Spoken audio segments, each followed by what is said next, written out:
Pat, there's so much focus on the matchups, of course, and the game that's going to be on the field that is preeminent. That's all that matters in the here and now. But if you drop back and take the big picture perspective, I will argue that there's not a matchup in college football that could exceed this one, both from the standpoint of where the programs stand currently and then historically. You combine those two things, and I don't think you can come up with a matchup that's more of a marquee, big name, big brand matchup than Ohio State and Alabama.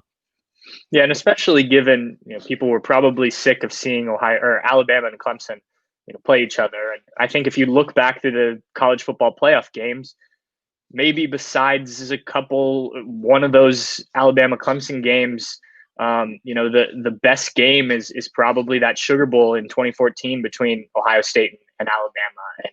And it's because these two teams recruit so well, develop so well, are coached so well, that you get these kind of matchups when on what's been infrequent times that they've met on the football field. So it's a giant in the sport in Alabama in the past however long it's been since Saban's been there, and then Ohio State, which is consistently a name, and I mean from a rating standpoint, if you're ESPN, I don't think you could have asked for anything better here. Especially in a year where you could certainly use a ratings boost.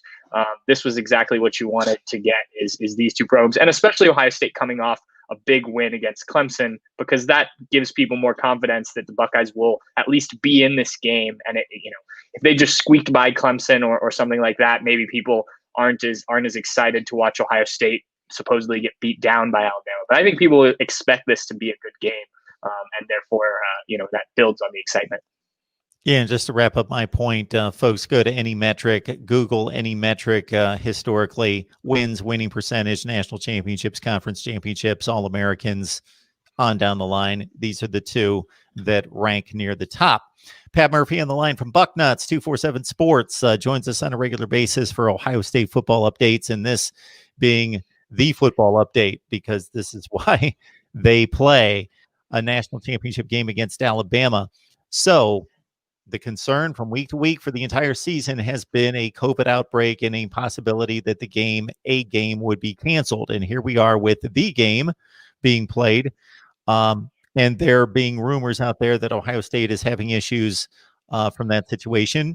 We want to let people out there know that we cannot provide any specific information because it's not going to be released to anyone until like 90 minutes before kickoff. But you've certainly had the conversations with players and with coaches. So what are they saying about what are possible issues?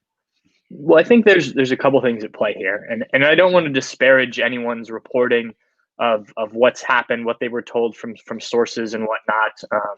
The initial report, I think, came from AL.com. And I know that they do a great job covering Alabama and Auburn and all sorts of other sports down there. So if I don't want this to come across that I'm taking anything away from that, but when that report came out, Gene Smith came out with a statement to the local media. Our plan is we're planning to play on Monday. Ohio State has kept practice going, kept the facility open, and continued on the scheduled plan to be ready to play Monday. We've had our normal interviews with the guys. No one has been pulled out. The only exception was they moved Justin Fields from Monday to today, and I imagine that was because they were looking at what happened to him in against Clemson. So everything I'm hearing is that they are on track to play on Monday.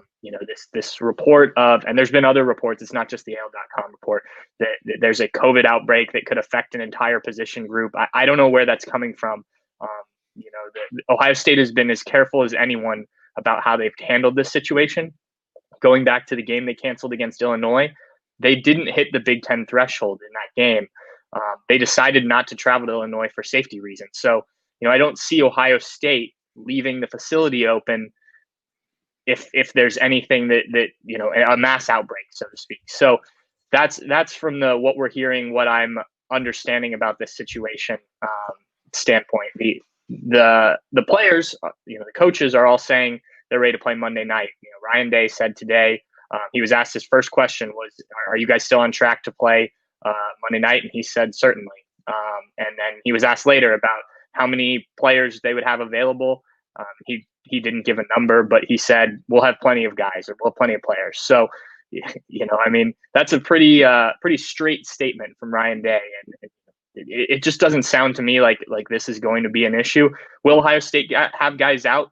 It's quite possible. It's been 6 weeks or so that this has been in the program, and they've missed guys the last 3 games. But the report of a massive outbreak, is contrary to what I'm hearing and everything Ohio State's saying. Yeah, hopefully that is the case, and that we have all the pieces in place on the field on both sides, because people want to see teams at full strength playing.